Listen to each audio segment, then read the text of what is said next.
히브리서 11장 1절에서 2절입니다. 히브리서 11장 1절에서 2절입니다.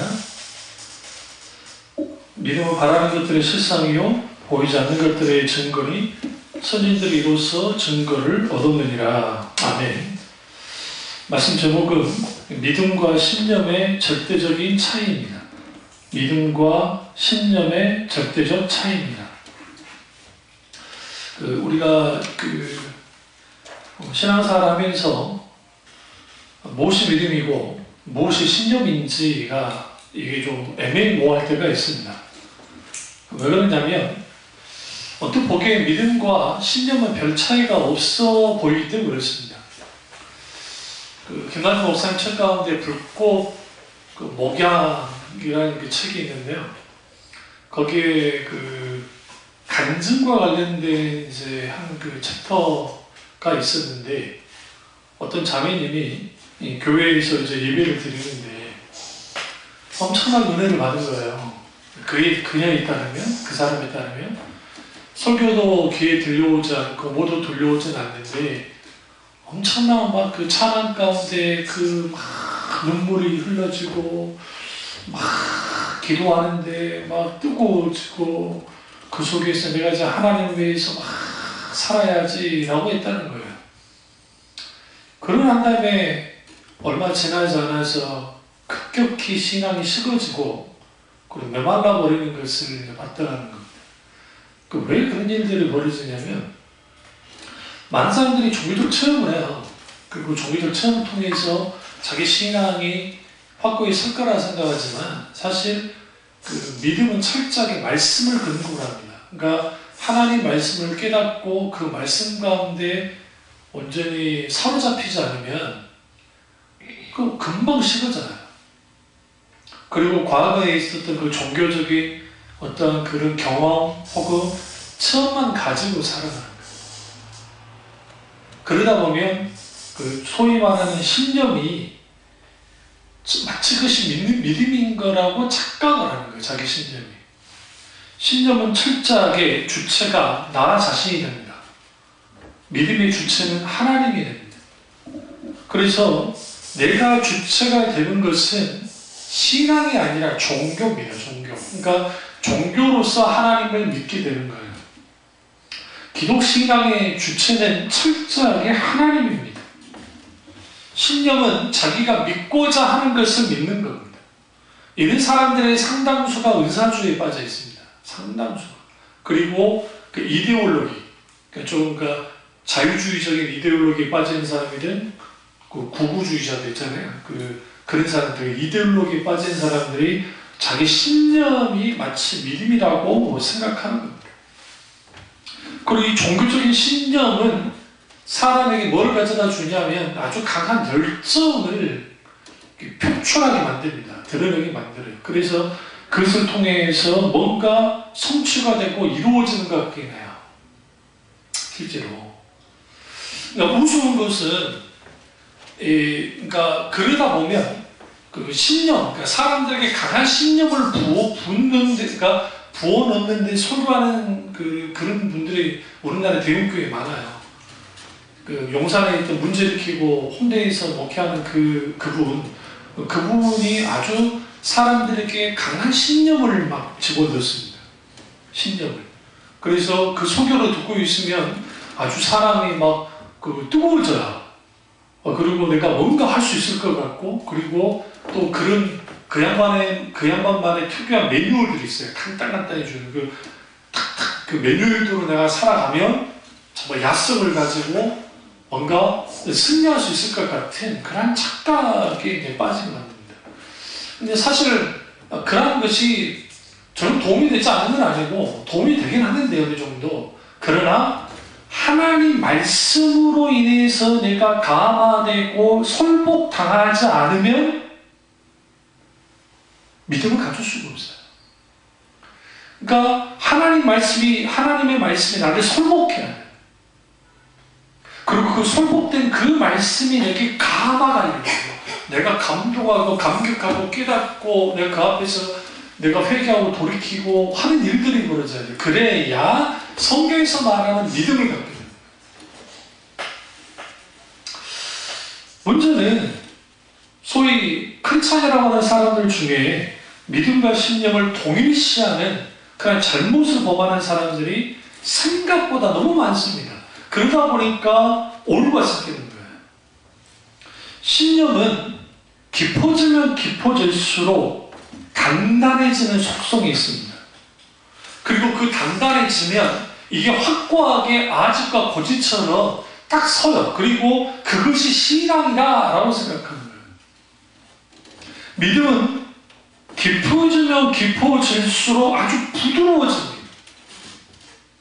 그리고 그 속에서 뭐를 갖게 되어지냐면 생명이 있어요. 생명이.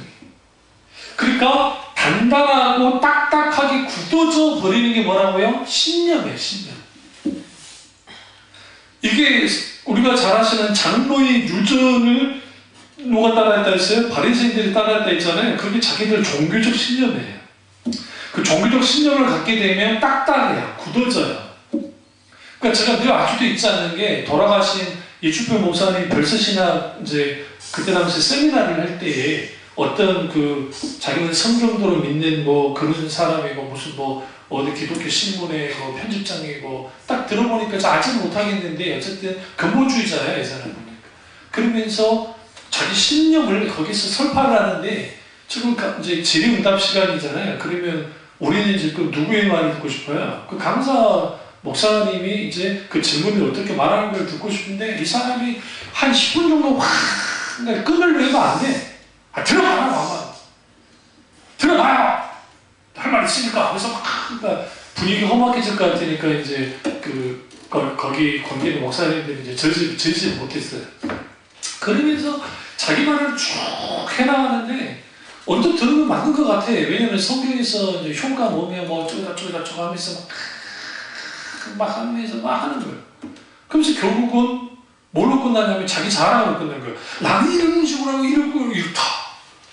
그러니까 이제 그 이준호 목사님이 유하신 분이라 화는 내지 않으시고 웃으시면서 그렇군요 하면서 이제 조금조금 조금씩 말씀하시는 그래도 막 처음 들려고 하니까 이제 그때는 무시를 하시면서 이제 하셨는데 이런 사람들은 뭐냐면 소위 자기 종교적 신념에 탁 잡혀 있는 거예요. 그러니까 이제 그 잘못된 은사주의 소위 그 WLI 같은 그 피터 와그너의 영향을 받은 신사도개혁에 빠지는 사람들은 뭐 영적 진정이 어쩌고 지용력이 어쩌고 하면서 거기에 딱 신념이 딱 굳어 있어요. 김국 씨가 말하는 마귀론이 이거는 그 동양 종교에서 말하는 그 귀신, 그러니까 소위 말하는 그런 것과 관계가 있어요, 사실은. 신념 체계에서 온 거예요. 그러니까 단단해지고 딱딱해지죠. 그런 곳에 뭐가 없어요? 생명이 오두기가 어려운 게 아니라 불가능해요. 그러니까 진짜 내가 믿음을 갖고 있으면 성경에서 말하는 믿음을 갖고 있으면 아주 부드럽습니다. 그리고 배우려는 자세를 갖습니다. 딱딱한 마음을 갖지 않습니다. 어떤 마음? 살코기 같은 부드러운 마음을 가져요. 그래서 하나님 말씀 앞에 아주 민감하게 반응하고 그리고 사람들을 대할 때에도 자기 아집과 고집을 내세우지 않습니다. 그럼 오늘 본문 말씀에서 믿음은 바라는 데 실상이요 보지 못한 증거니 선진들 이로써 증거를 얻었느니라. 이 말씀 너무 잘 아는 말씀이에요. 이거는 믿음이란 정의가 아니에요. 많은 목사님들이 설교할 때 믿음이란 정의는 믿음은 바라는 실상이요 보지 못하는 증거니 이로 증거를 얻었느니라. 그게 아니라 이거는 믿음의 성격을 말하는 거예요. 그러니까 믿음은 어떤 성격을 갖고 있느냐. 그러니까 믿음의 정의는 이거예요. 인격적인 하나님을 성경에서 말하는 인격적인 하나님을 살아있는 그대로 인격적인 하나님을 신뢰하고 확신하고 사랑하는 것, 그것이 성경에서 말하는 믿음이에요. 믿음의 정의예요. 그런데 여기서 믿음의 성격은 어떤 성격을 갖고 있냐면 혹은 믿음의 방향성인데 그거는 바라는 것들이 실상이고 보이지 않는 것들이 증거가 되는 것, 그것이 믿음이라는 겁니다. 그리고 여기서 바란다는 것은 소원한다는 것, 소망한다는 것이고 실제적인 형태로 나타난다는 거예요. 그것이 믿음이고 믿음은 보이지 못하는 것들에 증거가 된다라고 말합니다. 이게 얼핏 보면 신념과 별 차이가 없는 것처럼 느껴질 수 있어요. 그러나 여기서 그 자기 신념과 믿음은 하늘과 땅만큼 완전히 다릅니다. 뭐 어떻게 다르느냐? 신념은 자신의 감정과 기분에서 자라요. 그러니까 자기 감정이 어떠하느냐, 자기 기분이 어떠하냐에 따라서 신념은 완전히 달라져요. 거기에 마음의 뭐 용기와 의지가 거기서 나오죠. 그러나 여기서 그 믿음은 우리의 감정과 기분으로 만들어지는 건 아니고, 물론 감정 중요해요. 그럼에도 불구하고 믿음은 하나님의 말씀에 대한 반응으로 나와요. 그러니까 약속을 의지하고 믿고 확신하는 게 믿음이에요, 사실은. 그래서 보이지 않는다 할 때에 그것은 하나님의 약속이, 하나님의 혹은 말씀이 보이지 않는 것처럼 그렇게 될 때에, 그러나 그것을 어떻게 해요? 우리가 실상으로서 보는 거, 뭘 통해서? 하나님의 말씀을 통해서 보는 거, 그것이 성경에서 말하는 믿음이라는 겁니다. 그러면 여기서 우리가 이걸 자기 확신이 들었을 때에 그러면 그것이 믿음인지 아니면 아닌지를 어떻게 할 수 있느냐라는 거예요. 우리가 어쩔 때 확신될 때 있잖아요. 하나님이 이렇게 해주실 것 같은 그런 마음들이 들 때가 있잖아요. 그렇죠? 그 먼저 조엘 오스틴 같은 그런 긍정의 힘을이라는 책을 썼던 이 신본용주의자 같은 그런 분들은 그런 확신이 딱 왔을 때 이걸 뭐라고 하냐면 이 창조적인 어떤 감동이라는 거야. 그럴 때 그걸 붙잡아야 돼요. 그 붙들고 그걸 기도로 끌고 나가서 그걸 통해서 이루어질 때까지 하나님 앞에 기도하면서 부르짖고 밀어붙이면 그것이 역사가 나타나는 거죠.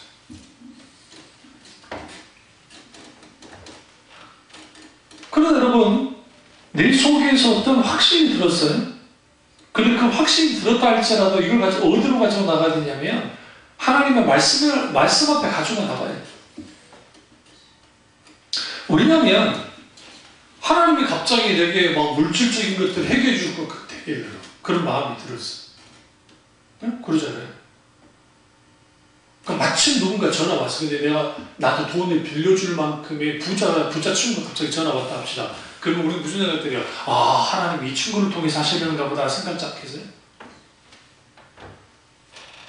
그 전화 오자마자 그 친구가 돈을 빌려다가 좀 그러니까 이제 작전기로 들어가는, 어떤 작전기로 들어가느냐, 일주일 동안 하나님 이 친구가 내게 돈을 빌려줄 수 있도록 하나님이 역사해 주옵소서 막 부르주고 기도했어. 그러고 난 다음에 딱 전화해가지고 친구 내가 좀 급한데 돈 빌려주면 안 될까? 라고 했는데 그때 만약에 돈을 빌려줬다 그러면 그거 하나님 하신 겁니까? 아니면 나 돈 빌려주지 않을 거야. 안 빌려줘.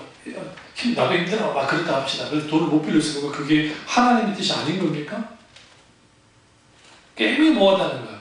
우리는 어떤 그 감동 가운데 어떤 일의 결과가 나오잖아요. 그럼 그게 다 하나님이 했다고 그래요. 예를 들어 이거예요.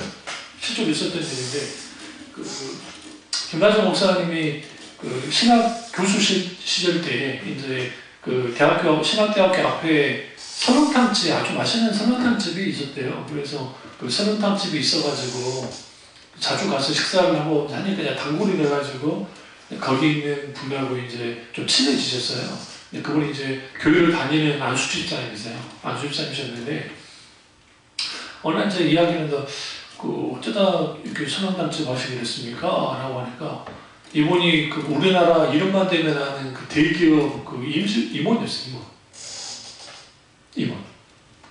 임원이었는데 잘 나갔는데 또 우리나라 그 스카이 대학 나온 그런 굉장히 대단한 분이에요. 어느 날 담임 목사님이 기도를 하는데 아무이 집사는 설렁탕을 해야 된다 하는 기도가 나타난 거예요. 그래가지고 이제 그 집사님을 불러다가 사업해라. 그럼 뭐 아무리 지금 직장 잘 나가도 50대 중반이면 잘리지 않냐. 그러나 사업 잘하면 된다. 근데 이제 이게 좋아할지 실패할지 모르지만 제법 장사가 잘 됐단 말이에요. 몇 년 계속. 사업하고 한 달 계속. 그러면서 기분 침을 태워가면서 우리 목사님이 이렇게 신령하시고 이렇게 하나님이 이렇게 우리에게 이렇게 역사하셨다고. 그렇게 역사하지 안 하진 않아요. 하나님 하실 수도 있다고 생각해요. 그것까지 부인하고 있는데. 그러나 분명한 것은 그건 정상적인 건 아니에요. 내가 봐서. 영적으로 들여다봤을 때. 응? 아니 목사님이 기도다 받아가지고 해라는 게 제법 장사 잘 되니까 그럼 지금까지 장사 잘 되고 있는 여쩐지 모르겠지만 그러니까 사람들이 하나님을 믿을 때 어떻게 믿느냐면 아주 미신처럼 믿어요. 미신 섬기듯이. 이걸 생각보다 많습니다. 실제로 그런 사람들 있잖아요. 목사님 빵값을 올려야 될까요 말까요? 얼마 볼 건데요? 300원이요? 올리세요? 무당 앞에 가서 그런다잖아요 사람들이. 얼마요? 올려.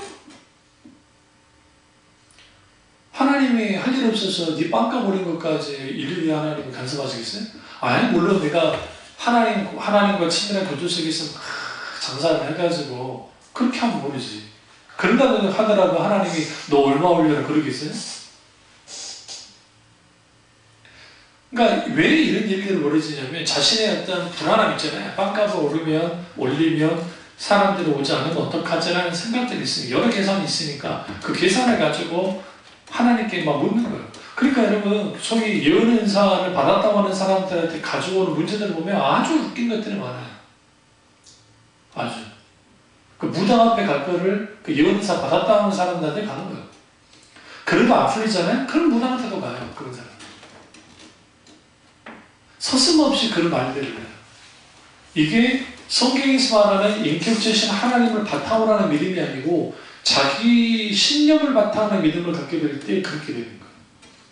근데 이게 처음에 차이가 안 나요. 정말.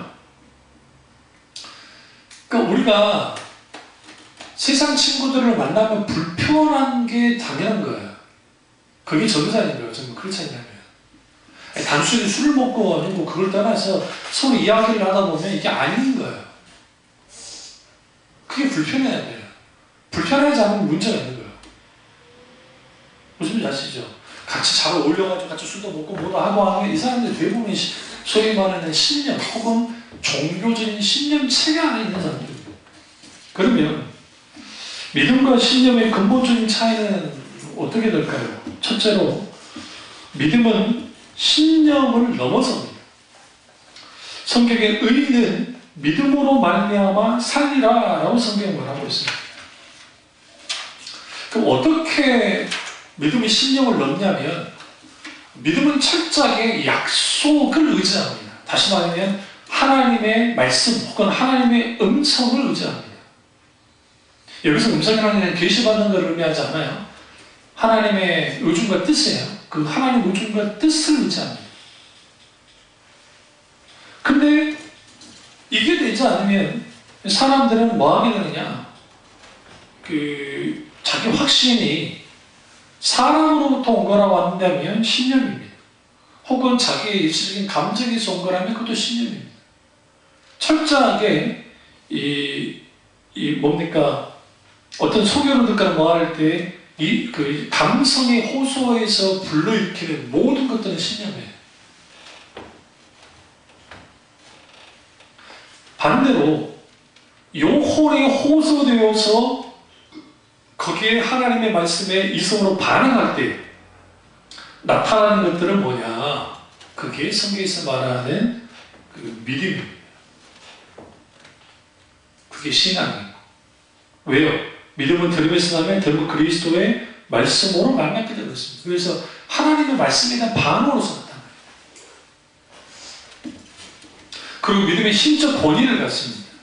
여기서 신적 권위라는 게 뭐냐면 하나님이 뒷받침하세요. 어떻게 뒷받침하느냐? 우리 앞에는 어떤 일들이 벌어지지 않을 것 같지만 하나님이 하십니다. 두 번째로 신념은 일시적입니다. 믿음은 영원합니다. 여기서 일시적이라는 게 뭐냐면 이게 왔다 갔다 하는 거예요. 그러니까 이런 경우죠. 신념으로서의 물론 이제 그게 믿음으로 좀 그럴 수 있긴 하지만 자기 신념을 밀어붙이면서 막 기도할 때는 믿어지는데, 기도를 이제 끝내면 안 믿어져요. 불안하는 거예요. 그래서 더 기도하는 거예요. 물론, 우리는 연약하기 때문에 내가 믿음을 갖고 있어서 그렇게 불안할 수 있습니다. 그런데 그럼에도 불구하고, 하나님의 약속이 있고, 성령의 놀라운, 적용하시는 놀라운 은혜가 있게 되어지면, 그때 뭐가 생기냐면 우리 속에 확신이 생겨요. 그러니까 그게 내 감정에서의 확신이 아니라 그 하나님과의 관계 속에서 오는 확신이 있어요. 그 확신을 딱 붙잡으면 그것은 믿음의 역사가 나타나는 거예요. 그렇기 때문에 그 신념으로서의 믿음을 갖고 있는 사람, 그걸 믿음이라고 생각하는 사람들은 자기를 계속 자기 암시를 줘야 돼요. 그래서 그걸 가지고 나온 게 뭐냐면, 할 수 있다. 나는 할 수 있다. You can do it. We can do it. I can do it. 나는 할 수 있다. 너도 할 수 있고 우리도 할 수 있다. 라고 나온 거예요. 그걸 이제 번영주의나 신번영주의에서 우리 기도할 때마다 나는 할 수 있습니다. 하나님 믿는 자에 능치 못함이 없다고 하셨고, 할 수 있는 게 무슨 말이냐? 믿는 자에 능치 못함이 없습니다. 내게 능력 주신 자라서 내가 모든 것을 할 수 있습니다. 하나님 믿습니다. 일은 될 줄 믿습니다. 이 사업도 될 줄 믿습니다. 이 문제도 해결할 줄 믿습니다. 뭔가 될 줄도 믿습니다. 하면서 들어주고 주여 하게 해 주옵소서, 도와주옵소서, 역사해 주옵소서 막 그렇게 기도한다는 말이에요. 그리고 눈 뜨고 할 때마다 늘 무슨 말을 하라고 그래요? 긍정의 말을 하라고 그러잖아요. 안 그래요? 긍정의 말. 그래서 뭔가 내가 불안함이 있을 때 됩니다. 하나님 됩니다. 할 수 있습니다. 됐습니다. 할 수 있을 믿습니다. 이걸 이제 소위 저기 여의도에 있는 그 원로 목사님이 이제 책을 썼는데 그게 내용이 뭐냐면 4차원의 영적 세계. 여기 있어요. 4차원의 영적 세계. 그러니까 1차원, 2차원, 3차원이 있잖아요. 그 뛰어넘는 4차원의 영적 세계. 그거는 뭐냐면 소위 그걸 이제 이거는 그러니까 아주 깊은 영적인 어떤 세계, 그러면서 거기에 긍정적이고 적극적이고 꿈을 가져요. 여기서 말하는 꿈이 우리 성경에서 말하는 꿈과 달라요? 여기서 말하는 꿈은 뭐냐면 우리가 소원하고 원하고 바라고 하는 것들, 그래서 머릿속에서 그려내고 그걸 가지고 기도로 나아가면서 할 수 있다, 믿는다, 입으로 선포하고, 왜?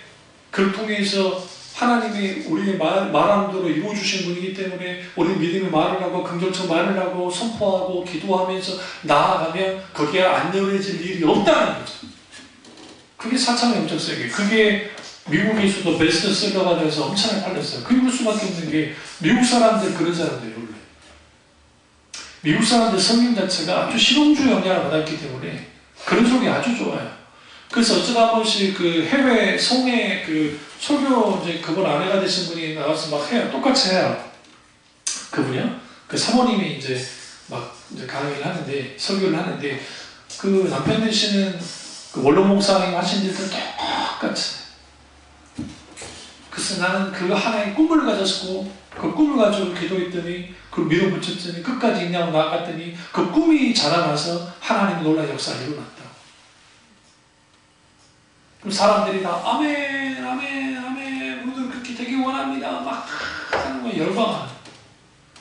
거기 뭐와 이제 연결이 되어 있냐면, 신념은 철저하게 나를 위한 거예요. 다른 거 없어요. 나를 위한 거예요. 나를 위한 거기 때문에 그 신념 체계로서의 소위 그런 믿음을 갖게 되면 그게 뭐와 딱 결부가 되냐면, 당연히 뭐와 결부가 되겠어요? 탐심이에요. 탐심. 탐욕이에요. 욕심이에요. 변화성 목사님 책을 읽으면서 내가 하나 반성했던 게 뭐냐면, 진짜 목사는 성도들의 사랑을 받는 것과 존경받는 것까지 늘어나야 된다. 진짜 목사는 그거조차.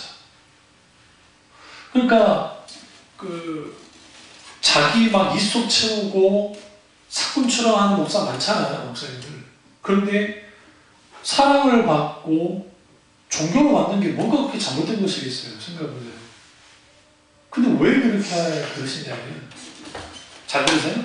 목사는 사람들에게 인정받기 위해서 사용을 하는 게 아니라, 목사는, 이게 성도들도 똑같아요. 목사는 하나님께 인정을 받고 하나님께 영광을 받기 위해서 하기 때문에 사람들의 사랑을 받고 존경받는 것에 그걸 원하는 그런 모든 것들을 내려놔야 된다. 다시 말해 이걸 이제 여조 목사님 그 언어로 바꿔놓으면 사람의 평가를 두려워하지 않고 사람의 평가에 좌우되면 안 된다는 거. 그게 목회자라는 겁니다.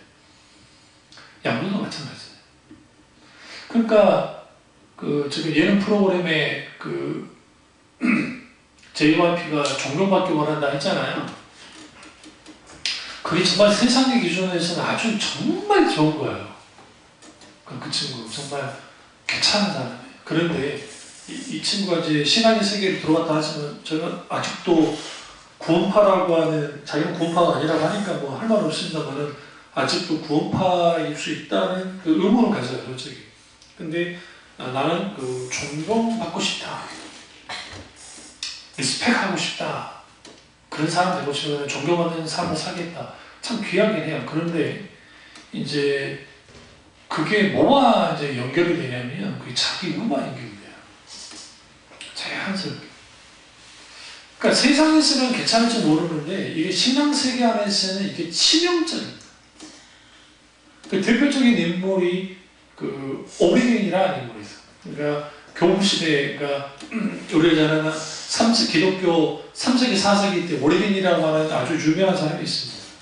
오리겐이 누구보다도 예수님을 닮고 싶었어요.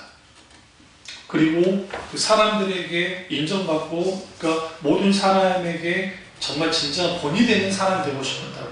그래서 진짜 그렇게 됐어요. 그리고 그런 사람이었고, 이 사람은 변증가로서도 대단했고, 그러니까 신학자이자 철학자이자 사상가이자 기타 등등 아주 괜찮은 분이었는데, 심지어는 자기 스스로가 자기 그걸 잘라서 고장화되기도 했던 사람이에요. 금욕주의적인 삶을 살았고, 그리고 사람들은 무한한 칭송을 받고 존경을 받았어요. 끝이 어쨌느냐?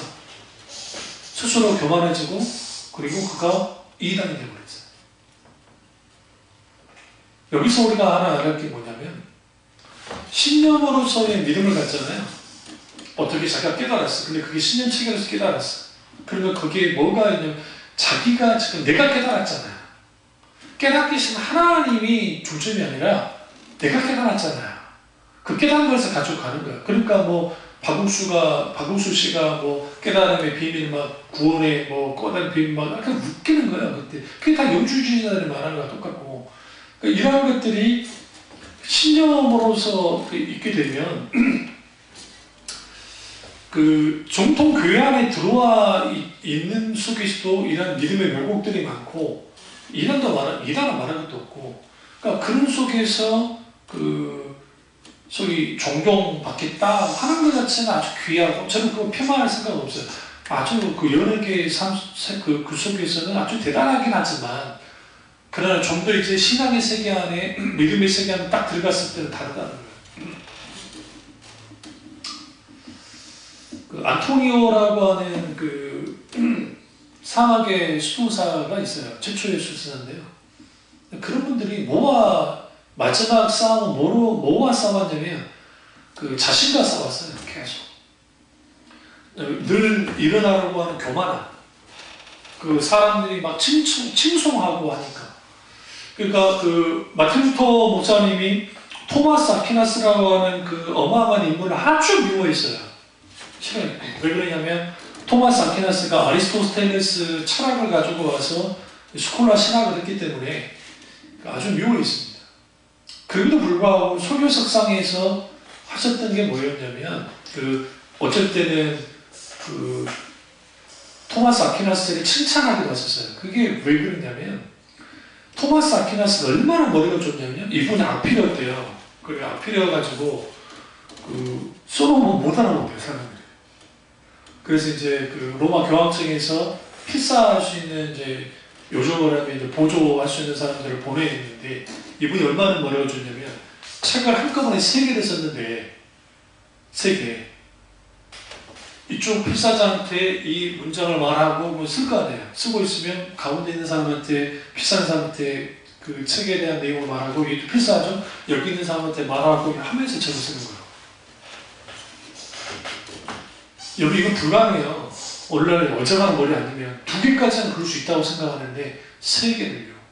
근데 그 나온 책들이 어마어마한 책들이에요. 상상할 수 없는. 그 얼마나 머리 좋은 사람이에요. 근데도 불구하고 그러다 보니까 이제 무슨 말씀을 하냐면 사람들이 떠받드는 거예요. 엄청나게 떠받드는 거예요. 심지어는 교황청에서 너 뭐 대주교 자리 뭐 무슨 자리 좋은 자리 다 줄 게 안 가요. 이분이 도미니크 수도에 있었는데 안 가요. 근데 사람들이 계속 칭찬하는 어느 날 자기도 모르게 내가 좀 괜찮은 사람인가? 그때마다 뭐였냐? 자기 귀를 씻었다잖아요. 진짜로 귀를 씻었대요. 하나님, 저는 아무것도 아닙니다. 나는 죄인일 것뿐입니다. 그러면서 계속 귀를 씻었대요. 토마스 아퀴나스가 교만했단 말을 들은 적이 없어요. 실제로. 무슨 말씀 드리려고 하냐면 토마스 아퀴나스는 종교학교에서 하지 않았어요. 뭐 있어요? 내가 아무것도 아니라는 거 주님. 내가 존경받을 만한 사람이 될지 모르지만 그러나 그거는 사람의 평가에서 하나님의 평가 아니기 때문에 나는 교만하지 않고 나는 주님을 더 사랑하고 나는 주님 앞에 아무것도 아닙니다.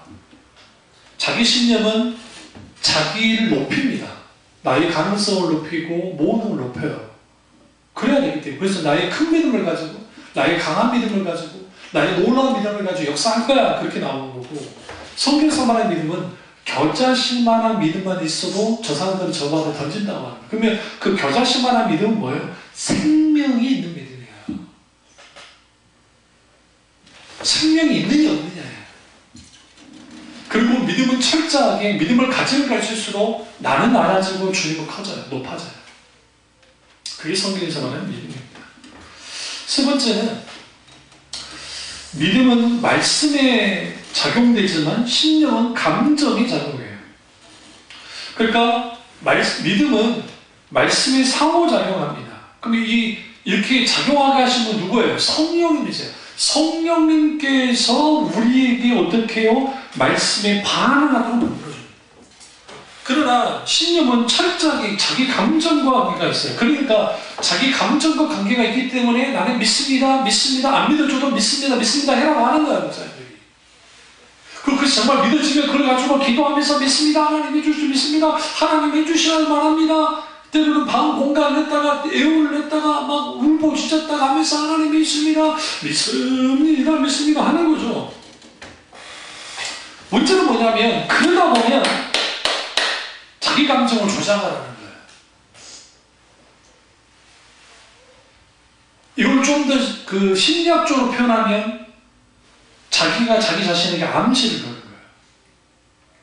자기 암시를 걸고 걸면 된 것 같아요. 그러니까 그 소위 본용주의적인 설교를 하면 아주 좋은 게 뭐냐면 설교를 하는 그 목회자도 그 자기 암시 속에 있어야지 목회들어요. 그래서 그럴 줄 알고 딱 잡혀있고 그래요. 그래서 진짜로 사기꾼들이 사기를 칠 때 어떻게 쳤냐라고 할 때 이제 그걸 관계된 그 프로파일링 하시는 분들이나 그분들이 많은 거 들어보면 진짜 그 사업이 될 거라고 생각하면서 안 돼요.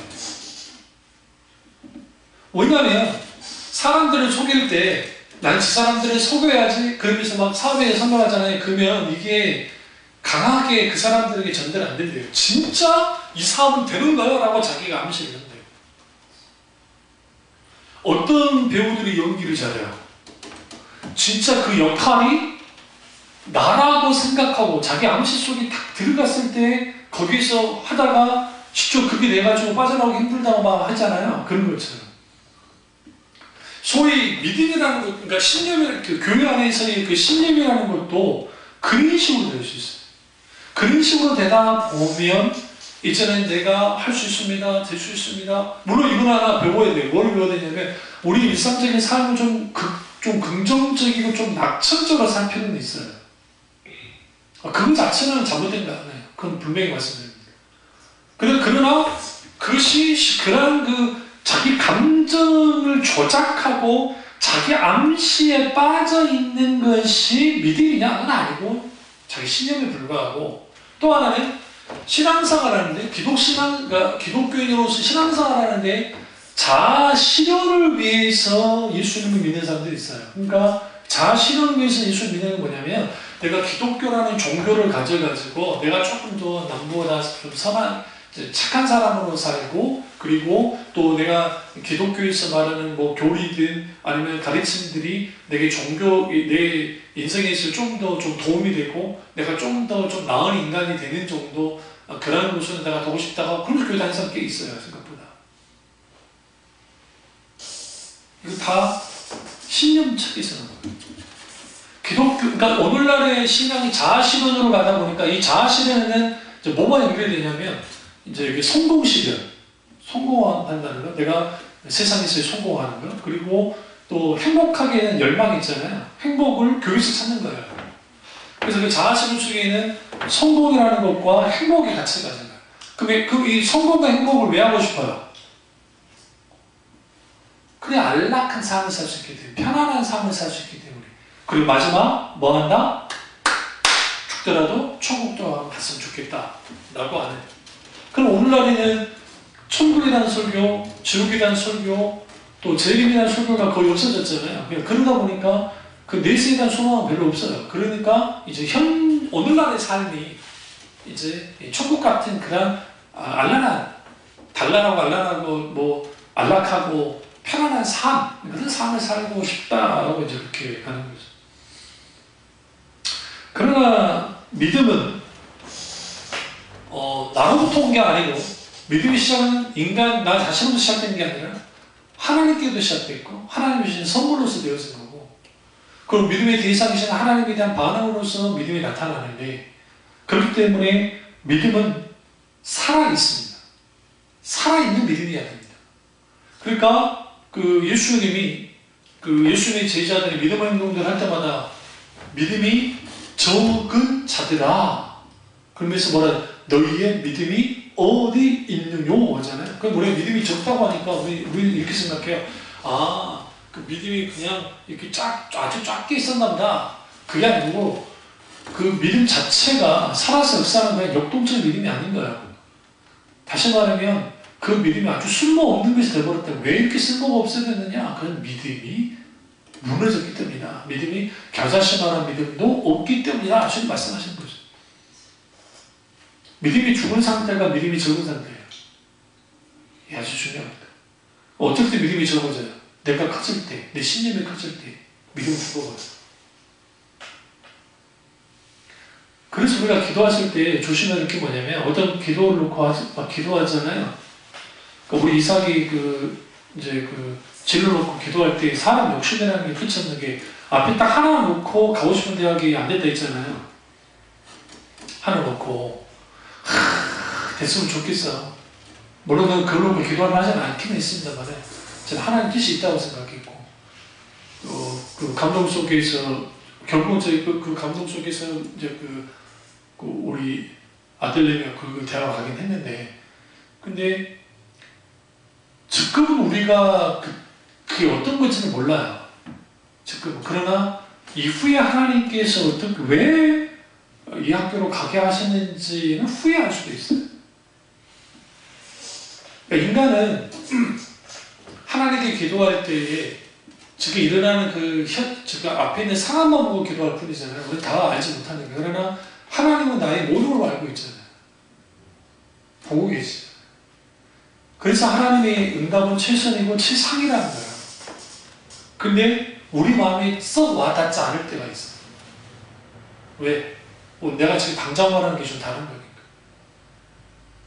그런 의미에서 우리가 분명하게 알아야 할 게 뭐냐면 믿음은 말씀에 작용되고 신념은 자기 감정에 작용됩니다. 그러면 당연히 설교가 감정에 호소하며 감정에 맞춰진 설교를 하게 되면 당연히 그 설교를 듣고 있는 교인들도 감정에 반응합니다. 그러면 거기 뭐가 생겨나냐면 신념이 생겨납니다. 그러니까 기독교 옷을 입은 신념이 생겨납니다. 이 부분을 조나단 에드워드 목사님이 신앙 감정론이라는 책에서 신앙 설교 메시지가 하나님의 말씀이 선포될 때에 감정에 호소하는 것은 이거는 잘못된 것, 그러니까 잘못됐다고만 할 수 없고, 이게 잘못되긴 했는데, 이거보다는 아주 악한 것이라 그랬어요. 사악한 것이다. 이게 잘못된 정도가 아니라 악한 거라. 그런데 그러면 우리나라의 설교의 패턴이 갑자기 어떻게 바뀌어졌냐면, 저는 신학생 때 이동 목사님, 장광 목사님 그런 분들 설교도 많이 들었으니까 김준호 목사님 설교도 어렸을 때 많이 들었고, 그러면 그런 설교들을 다 이제 흘러오다가 세상에서 감동 마케팅, 그러니까 CF가 가장 먼저 있어요. 우리 그 포카리 스웨이트 생각나죠? 라라라라라 생각 안 나세요? 날 좋아. 그러면 거기 산토리니, 그리스 산토리니 하얀 벽에 있고 바다, 그 지중해 바다는 아주 정말 아름답잖아요. 거기에다가 딱 그것만 나오면 그냥 포카리 스웨이트를 내가 사 먹어야 돼. 안 그래요? 그 음악만 나와도 그게 먼저 떠오르잖아요. 그리스 산토리니가 그래서 거기가 더 유명해진 거고. 그럼 거기에 음악과 그 다음에 시선, 시각과 그리고 거기에 있게 되어지는 통해서 사람들의 감정을 극대화시키는 거예요. 이게 CF예요. 그러니까 모든 CF는 사람의 감정을 극대화시키는 데 맞춰야 되죠. 그리고 효과가 있고 사람들 각인돼요, 머릿속에. 그거를 누가 배우느냐? 그 마케팅을 교회가 배운 거예요.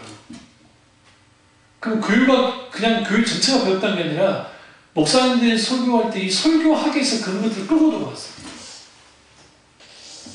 그리고 그걸 기독교화시켜서 거기에 감동되어지는 감동되어지는 예화가 나오고, 그래서 그 예화만 막 파는 게 있어요. 서점에도 팔아요. 그 서점에. 그걸 통해서 뭐 하느냐? 사람들에게 감동을 주겠다는 겁니다. 실제로 그 설교를 들으면 감동받는 것 같아요. 네. 감동을 받는 것 같은데 남는 건 예화밖에 없어요. 그러니까 여러분들은 지금 이 설교를 듣고 있는데 남는 거 예화밖에 없으면 이거 아주 심각한 거예요. 심각한 거예요. 사람은요 다 기억을 못해요, 내용을. 그래서 필요한 게 뭐냐면 우리 교회에 지금 인터넷에 올린 이유가 뭐겠어요? 뭐 할 일 없이 올렸겠어요? 돈 들게. 설교에 계속 노출되라는 거예요. 그리고 그 설교들이 들어와야 돼요. 이 말씀 끝내겠습니다. 우리 수레 집사가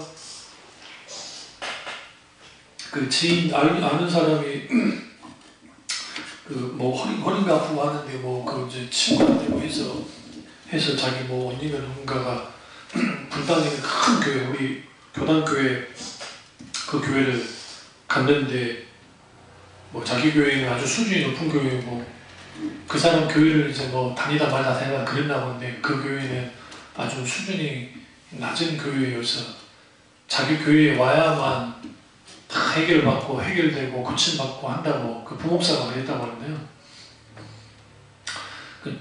이렇게 말하는 거예요. 자기 교회는 대학교고 그쪽 교회는 초등학교 정도다. 나 묻고 싶은 게 그 부목사가 그 부분이 다니는 교회 가봤어요? 그러니까 첫 번째 묻고 싶은 게 가봤어요? 직접? 그 두 번째 설교를 들어봤어요? 세 번째 그 담임 목사님과 대화 나눠봤나요? 그럼 왜 자기는 대학교라고 그런 줄 아세요? 자기 교회는 10,000명이 넘는 교회니까. 숫자가 많으니까 일단 첫 번째 숫자가 많고 교회가 크고, 그리고 자기 담임 목사님이 아주 대단하고 그런 분이니까, 응? 당신 그 교회는 초등학교라고 그렇게 말하는 거예요. 그러면 여러분 그 부목사회에서 서슴없이 그 정도 나온다면 그 교회 분위기는 이게 보나 마나요. 목사 하나가 아주 늘 말씀드리죠. 하나님 바로 밑에 교주는 아닌데 교주 비슷하게 가는 거예요.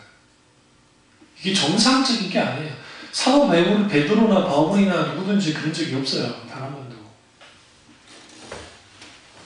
그럼 왜 이런 일들이 쉽게 일어나냐면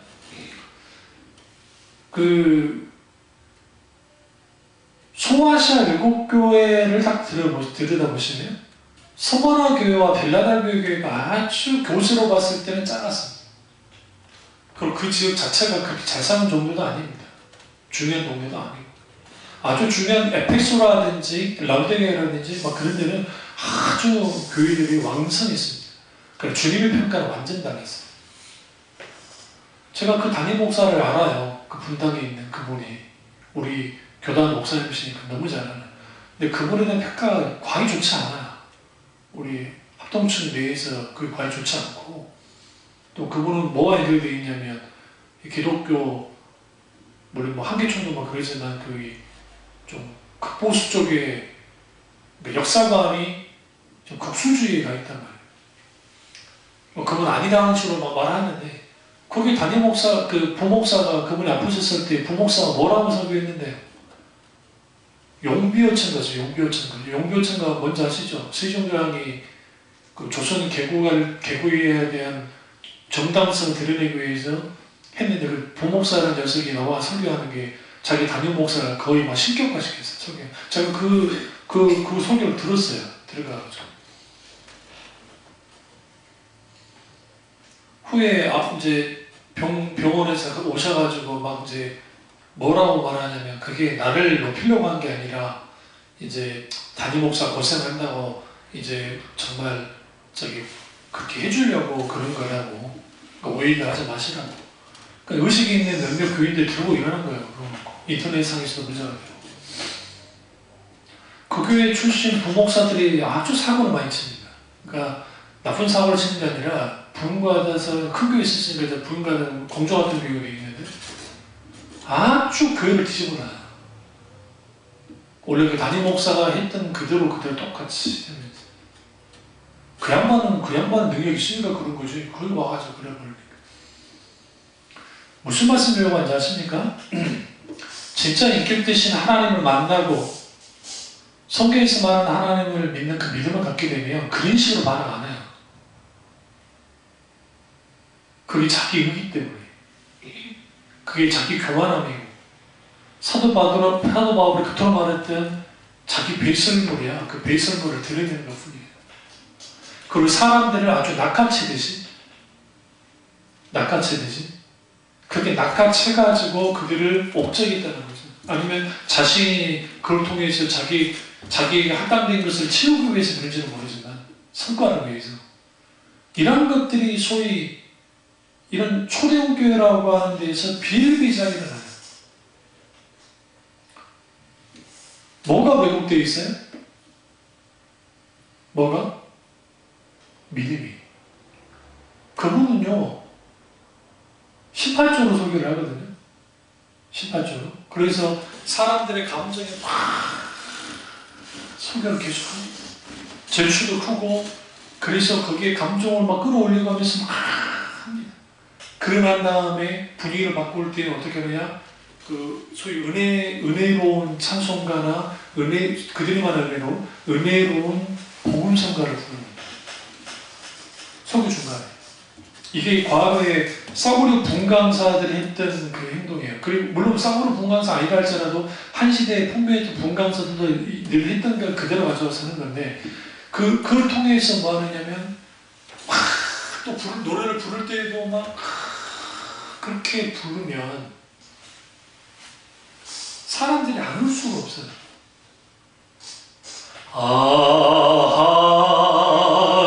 하나님의 은혜로, 내가 지금 너무 잘 부르니까 그러지. 그럼 나도 못 부르는 거야.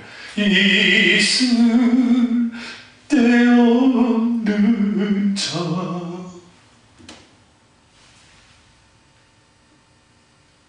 가슴 아픈 거예요. 그럼 그분들 교회에 진짜 믿음을 가는 사람이 없단 말이냐? 그 말 아닙니다. 오해하지 마십시오. 있어요. 그럼에도 불구하고 믿음은 뭐에 반응해서 나오는?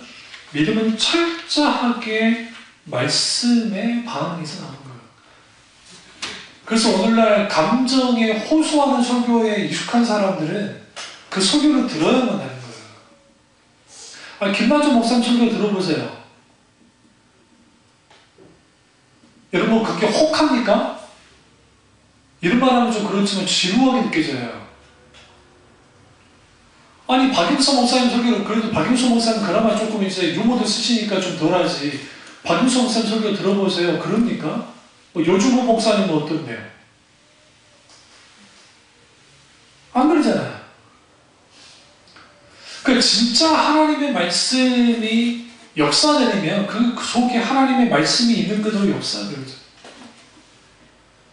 그래서 설교가 감정 위주로 흘러가게 될 때 거기로부터 뭐가 일어나면 왜곡돼요.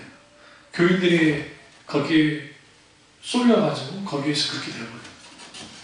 설교를 들으면 들을수록 영적으로 배고픔은 당연하겠죠. 영혼의 양식을 먹지 못하니까. 그러니까 이상하게 되는 거예요.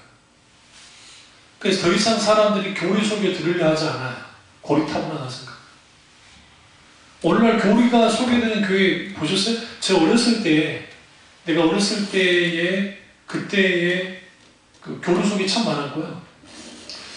87년도, 그러니까 87년도에 어떤 그 리서치 조사가 있었는데, 기독교에서.